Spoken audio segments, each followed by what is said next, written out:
Dit programma wordt mede mogelijk gemaakt door het International Film Festival Rotterdam.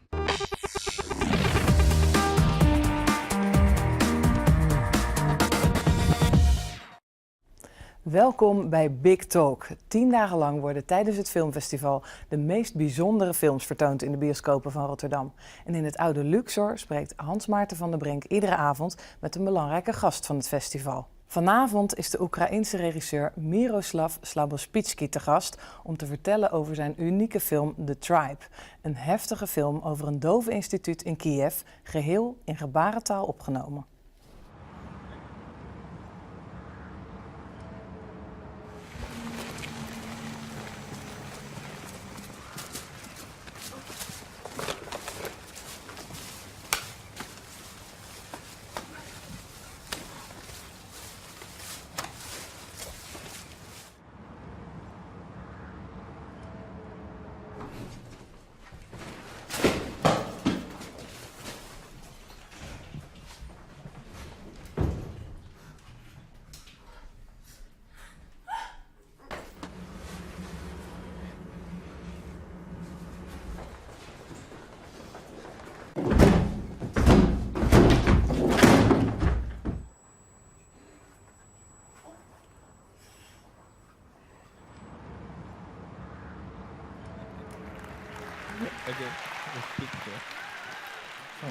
Welcome to Rotterdam, Thank you very much. Mr. Slaboshpytskiy.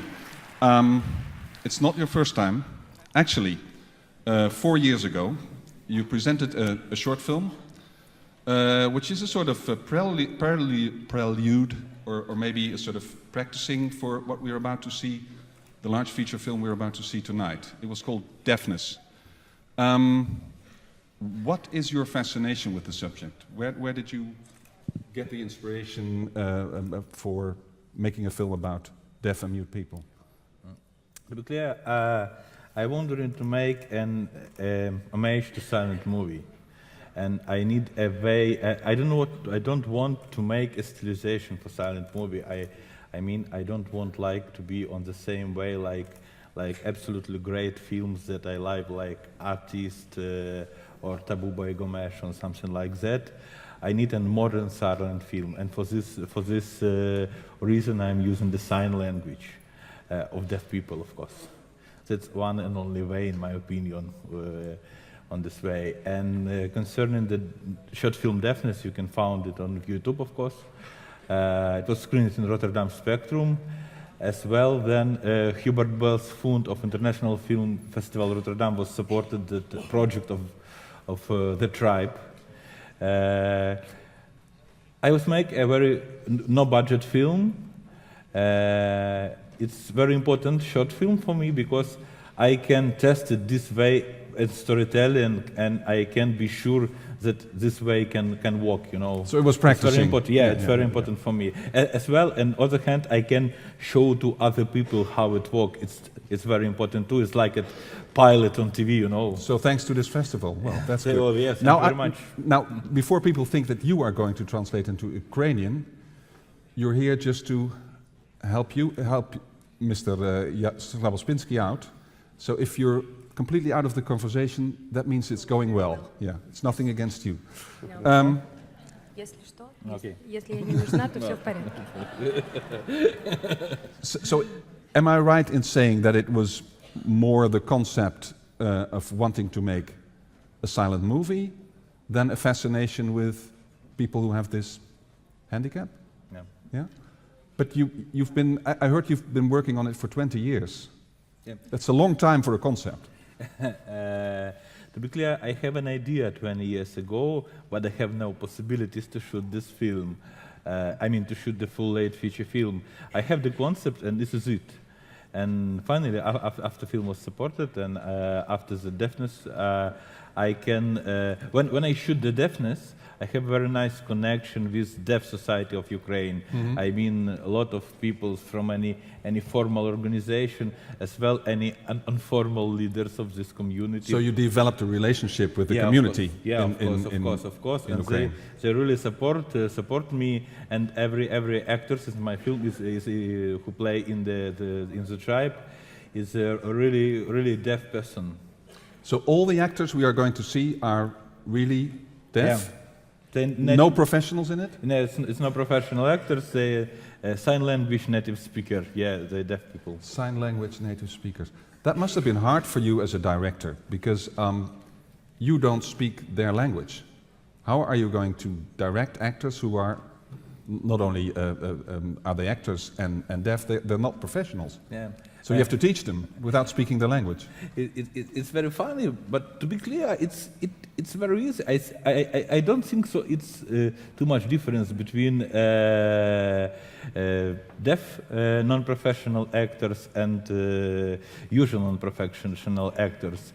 Only one difference: we have a translator, of course. On sign language, seems like you have now.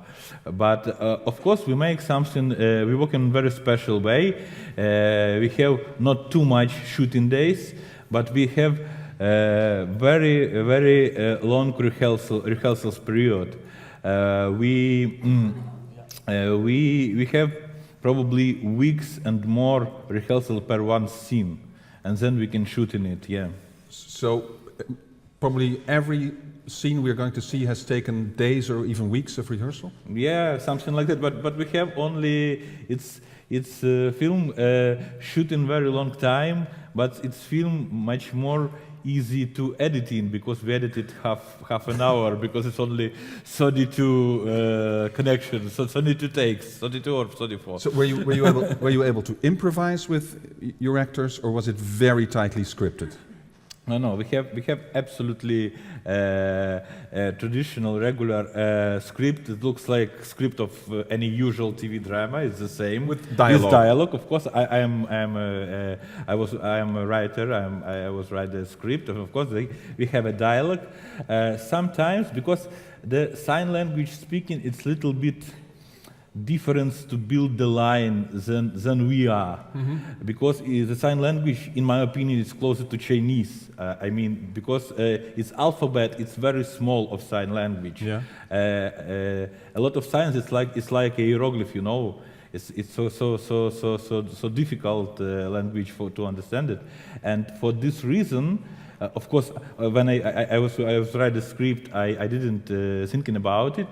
And when actors speaking it on the rehearsal, if I'm not satisfied how it sounds and how it looks on sign language, I ask, can you tell the same but in other sign?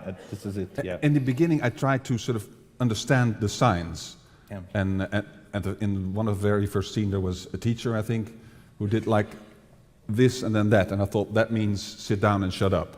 But for the rest, I just gave up. What do we, as an audience, what should our attitude be?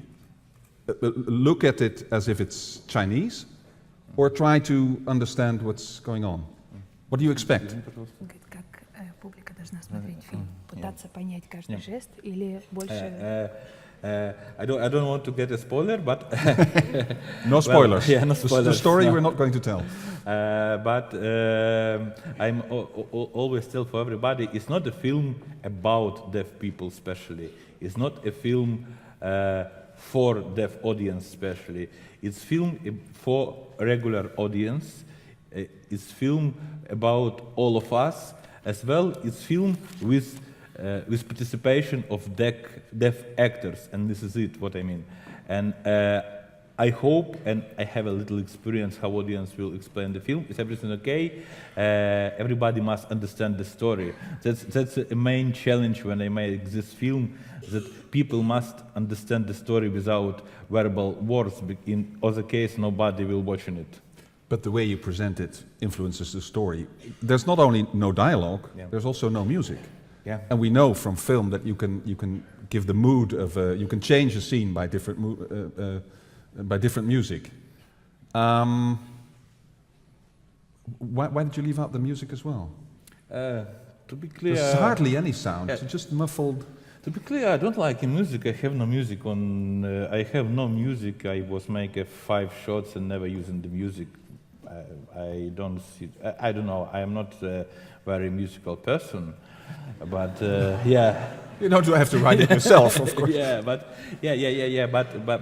I want to tell you, it's what I try to explain about the film. Of course, it's no music in film, but you can hear the verbal word because we have no verbal word in the film. But you can hear and I don't know every noise, every sound. Look around. I mean. Any cars and what's usually in the background is in the foreground now. It's for reason because it's a point of view of person who can hear on deaf person. I mean, when we see our translator, yes, we hear everything what happened in audience, but we couldn't hear her voice. It's our point of view. I mean.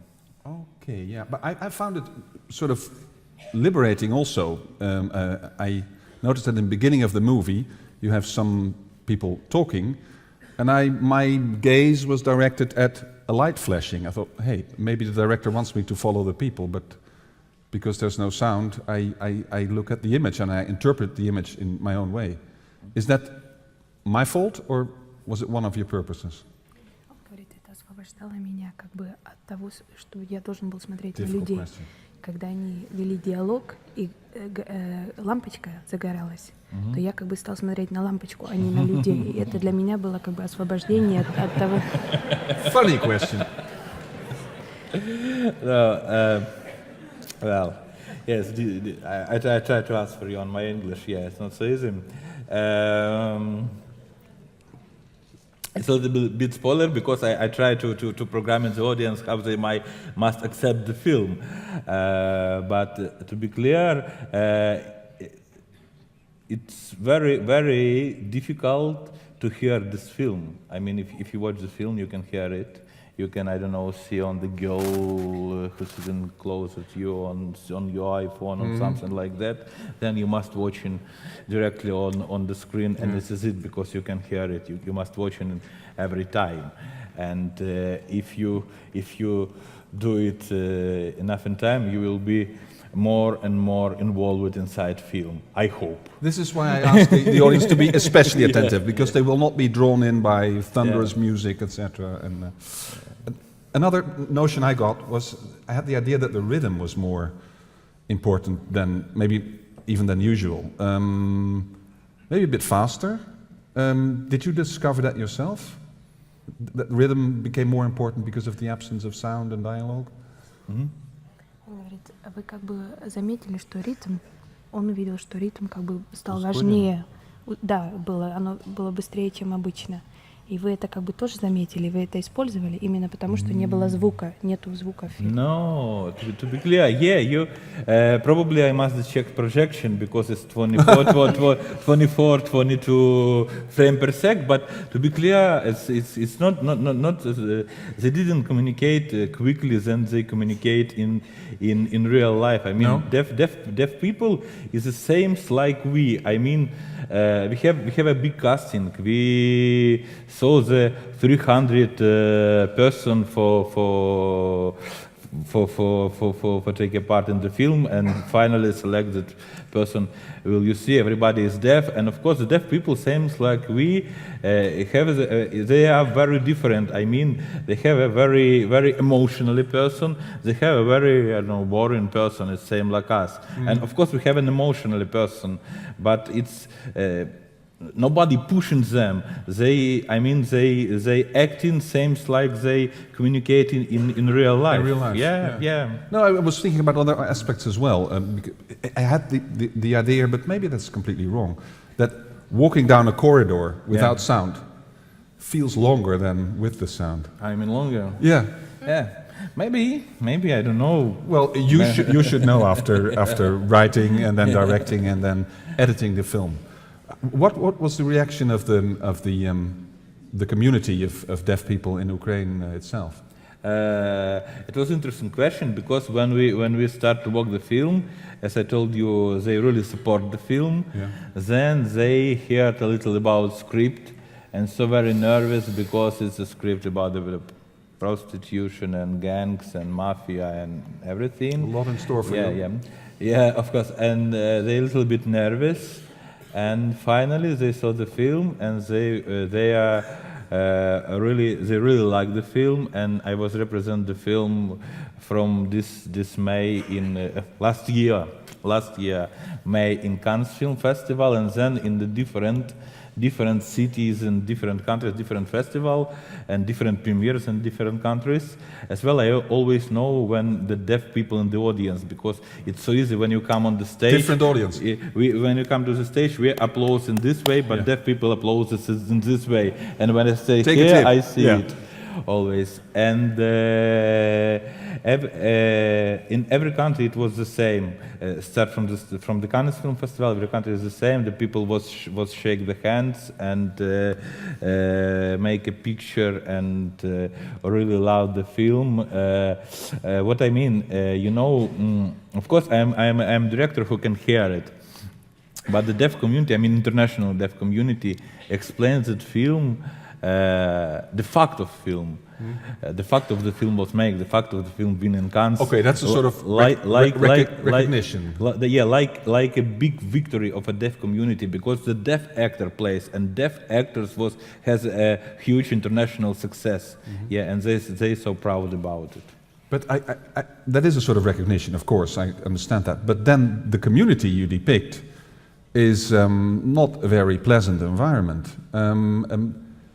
Is that completely your fantasy, or is there really some connection between crime and deaf people, mafia?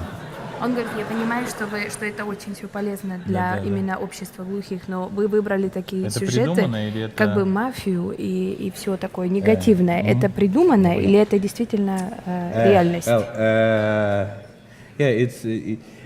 It needs a long answer, but I try to be short. I mean, this situation in this line with these people never happened in reality. No. But every situation is film was taken in my experience like Crime Chronicle director, or based it on the story which people who consult me tell me when I walk in on the script.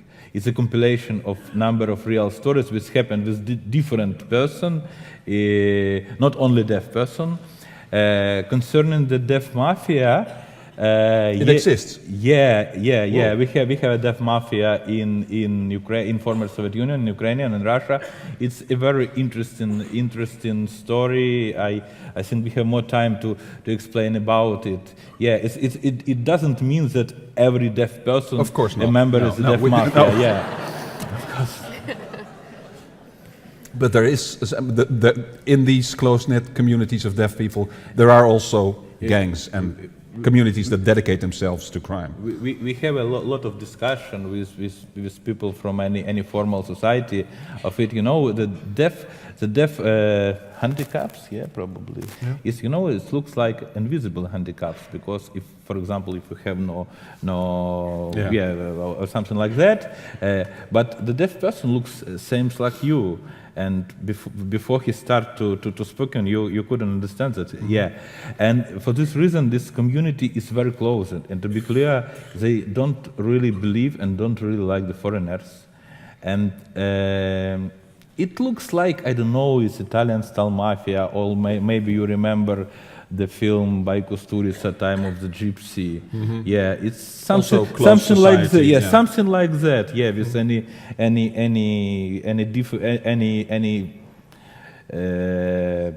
shadow network on different countries, with control any business, with pay of any unofficial taxes, and it helps to have your own language. Yeah, of course. Yeah.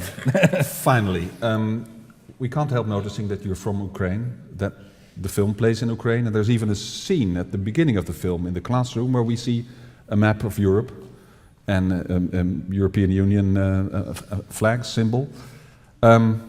It's an understatement to say that Ukraine has been in the news very much in the past year. Is the film also, or are we allowed to see the film also as a sort of metaphor for a closed society that opens up with difficulty, where there's crime, corruption? Yeah, Anyway, I think every film about the school or boarding school or prison is always a metaphor of society. In any case, but Of a dictatorship. I was finished the script in 2011, and I didn't change anything in the script. But I think after the film was released, a lot of people thinking it can be a metaphor of Ukrainian revolution. It was so funny because the film was screened in Cannes in the same day when documentary by Sergei Loznitsa Maidan screened. We are in the same day. A lot About of people, Maidan, about the protests. A lot of people thinking it's like at гимн, так сказать, homage, да. It's like an homage to rebellion, homage to revolution, something like And that. what do you think? Are you offended by it, or you think it's okay? Or I like was it. your intention? I say, to be clear, I'm shooting the story. I don't thinking about metaphor, of course. I'm shooting the story, to be clear. But finally, I'm so happy because revolution, it's always nice. I mean, it's like a first life. It doesn't mean that after the revolution everything will be okay. It seems like a first love. You know, you have first love, and finally you will marry with your first love and make children. It was boring, and you divorce it, or she's broke your heart, and you be completely, I don't know, несчастный, unhappy person. Yeah, but it doesn't mean that you do not need a first love. Same as revolution. you are an admirable optimist.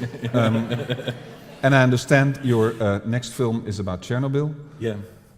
Also a Ukrainian subject. I wish you lots of luck. I wish you a very interesting, haunting, gripping experience. Thank you very much for being here, and thank you, our two interpreters, for your work. Dank je, Dasha.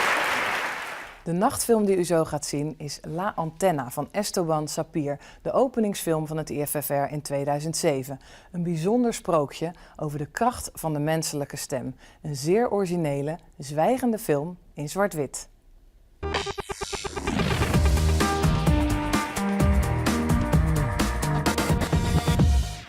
Dit programma werd mede mogelijk gemaakt door het International Film Festival Rotterdam.